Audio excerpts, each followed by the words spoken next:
June 3 ഈ തീയതിയിൽ തിരുസഭ അനുസ്മരിക്കുന്ന വിശുദ്ധർ: വിശുദ്ധ ചാൾസ് ലവാങ്കയും കൂട്ടരും, വിശുദ്ധ ആൽബർട്ട്, വിശുദ്ധ സെസീലിയൂസ്, വിശുദ്ധ ക്ലോട്ടിൽഡെ രാജ്ഞി, വിശുദ്ധ കെവിൻ കൊയംജൻ.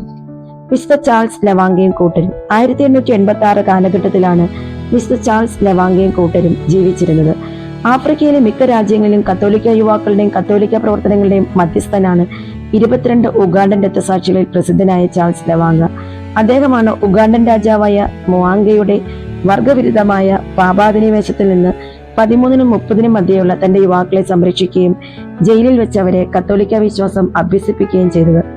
അസാൻമാർഗിക പ്രവൃത്തിക്ക് സമ്മതിക്കാത്തതിനും സ്നേഹിതന്റെ വിശ്വാസം കാത്തുരക്ഷിച്ചതിനും ശിക്ഷയായി മുവാങ്കയുടെ ആജ്ഞാപ്രകാരം ചാൾസ് ലവാങ്ക 1886 ജൂൺ 3 തീയതി ദഹിക്കപ്പെട്ടു.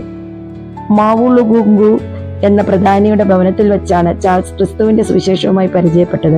കൊട്ടാരപുരത്തിൽ പ്രധാനിയായ ജോസഫ് മാക്സായുടെ സഹായത്താലാണ് ഈ നവശിഷ്യൻ രാജഭവനത്തിലെത്തിയത്. മുവാങ്കയുടെ അശുദ്ധ താല്പര്യങ്ങളെ ചെറുക്കുവാൻ പ്രോത്സാഹിപ്പിച്ചതിനാണ് മാക്സ രക്തസാക്ഷിത്വം വഹിച്ചത്. ആ രാത്രിയാണ് ചാൾസ് ജ്ഞാനസ്നാനം ചോദിച്ച് വാങ്ങിയതും. ചാൾസിന്റെ ധൈര്യമാണ് സ്നേഹിതന്മാരെ ദൈവവിശ്വാസത്തിലും വിരക്തിയിലും ഉറപ്പിച്ചു നിർത്തിയത്.